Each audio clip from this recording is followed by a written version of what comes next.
Have you ever been confused about when to use your prepositions? Let's go through some tricks. When do we use at, on, and in? At, we use it for time. On, we use it for days. In, we use it for months, seasons, and years. Let's take a look at a few examples. 1. Summer. Summer is a season, so we use in summer. 2. April. April is a month, so we use in.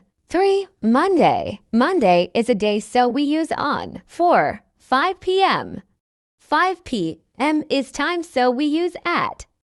5. 2023. 2023 is a year, so we use in. 6. June 17th, 1943. Since June 17th, 1943 is specific to one day, you use on. Thank you for watching this video. See you again. Tick subscribe, like, and hit the golden bell